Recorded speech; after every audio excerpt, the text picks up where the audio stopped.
Welcome back. A local group is working to give Mainers the skills needed to protect themselves through empowerment self-defense. Yeah, it focuses on raising awareness, verbal and physical skills to prevent, interrupt, respond to, and heal from harassment, abuse, and assault.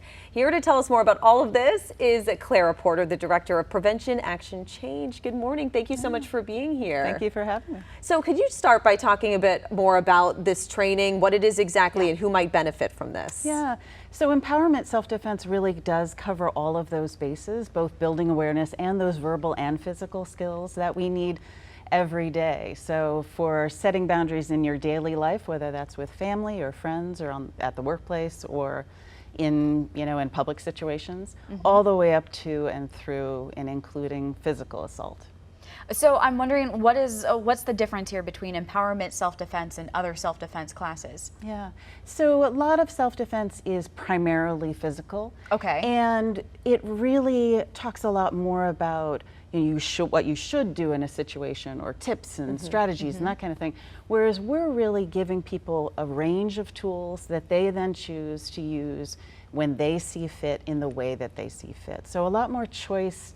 And we're also very trauma informed in the way that we teach. Most people, or many people who take our classes, have experienced violence in some way in their life, whether it's harassment, which most people have experienced, all the way through to assault. So we're really conscious about how we teach. We were just asking you during the commercial break about how big you've grown. You were saying you have 12 instructors now. Yeah. Can you tell us about some of the classes that you offer, and are they targeted to different issues or age groups? Sure, yeah. So in empowerment self-defense, we're focused mostly on people who are most targeted for violence. So for instance, we have a parent youth class coming up tomorrow evening here in Portland. That's focused on 14 to 16-year-olds, which is a group that experiences a lot of harassment, certainly, whether that's online or in person. And we also do drop-in classes once a month for the LGBTQ community at the Equality Community Center.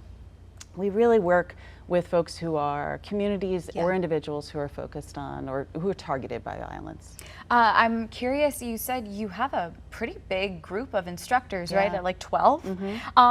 Has it grown in recent years, and why? Why would you say it's grown into a demand here? It's grown a lot, and yes, demand has grown. And also I think as people have seen our work and got to know our work, different communities that we may not have been reaching in the past have themselves said, we want this. And so most of our new instructors actually come from specific communities, and that's why they took the teacher training, is because they want to bring it to, whether they're from an immigrant community or from the LGBTQ community, they want to bring this to their community. What inspired you to first, get into this line of work?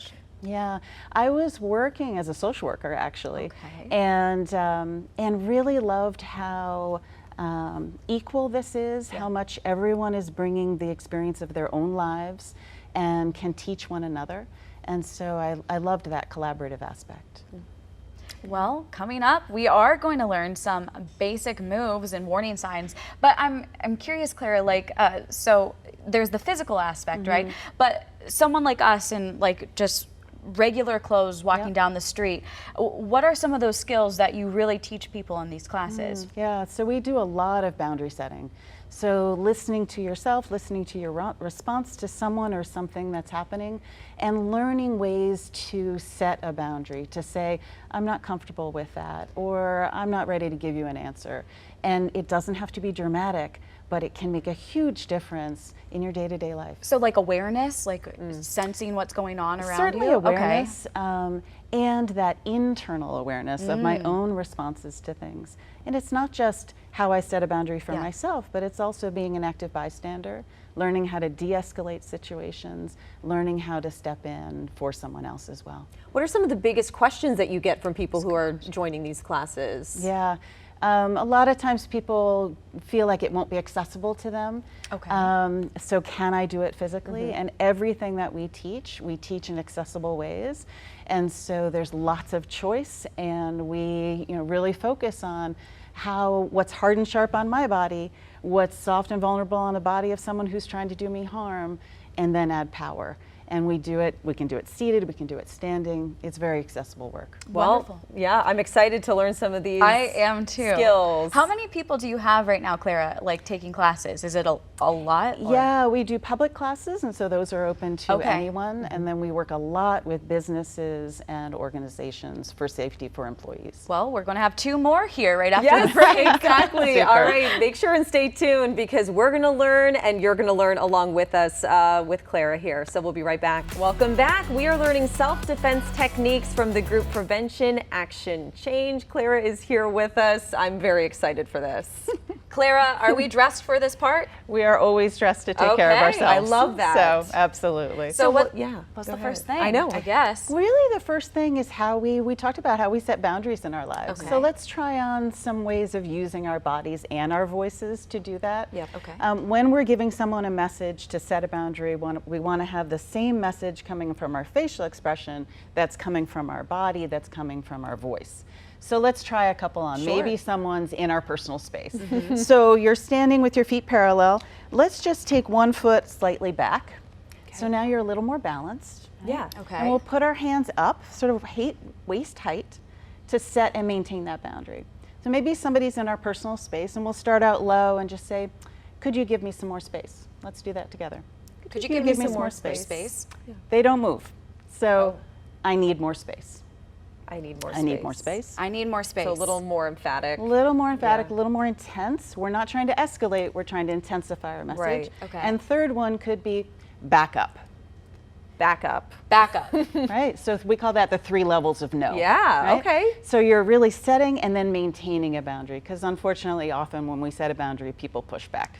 Okay, so Right. you're it's like a temperature gauge, Exactly. right? Okay. Exactly. And this could be in any situation. And you probably want to remind people that you are allowed to set that personal Absolutely. boundary. It's so easy, and I'm guilty of this. I'm uncomfortable right now, but I don't feel comfortable saying that to Right. you. Yeah, not And- being confrontational. Yeah, and situations creep up on us. So we may start to feel uncomfortable, but not quite understand what's happening.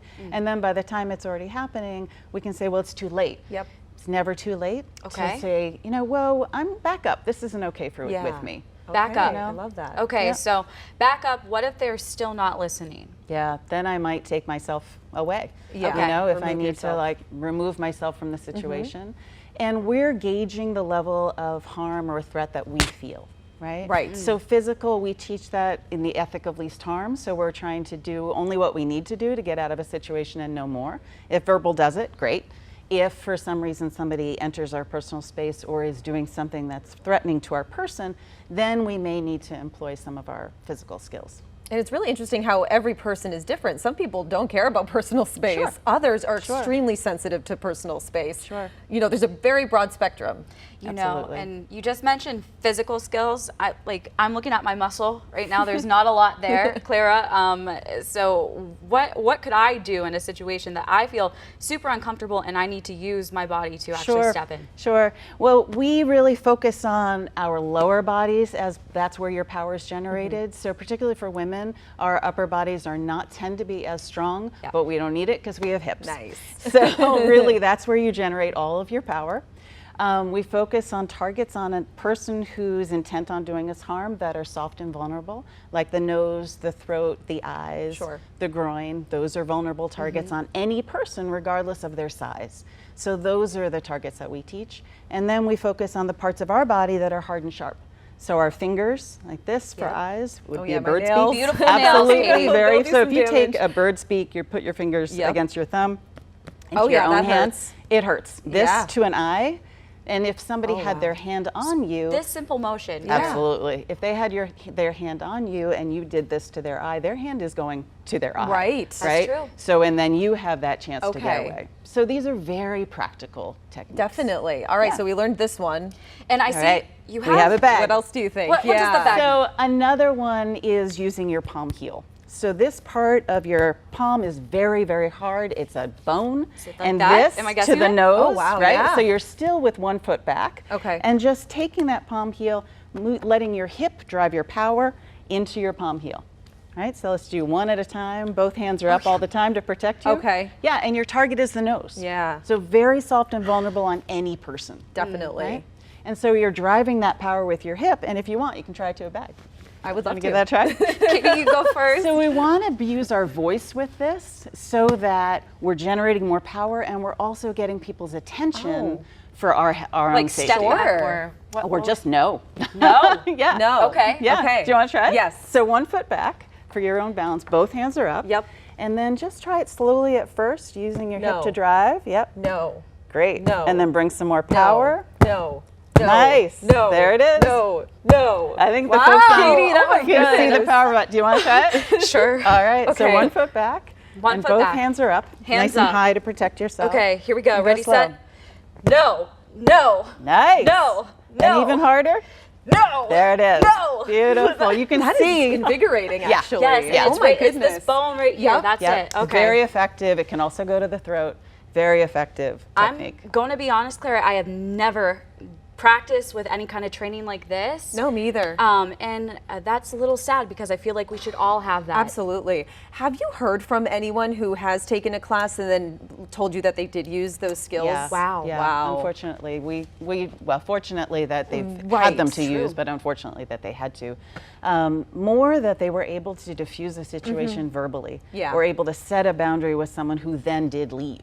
Wow. But certainly some situations, particularly street situations, where they did use physical. These are skills everyone should have. Yep. And if people want to sign up for courses, how Yeah. do they do that? They can Clara? just visit our website. It's pacmaine.com, PACMAINE.com. And like I say, tomorrow night, 5 to 8 in Portland, we have a parent-youth class. Wonderful. Awesome. Clara, Yeah. thank you so much for being here Thank with you. us. Thank Really you for having me. appreciate it. Appreciate All right, it. Christian, Yeah. if I say back up, you know, right?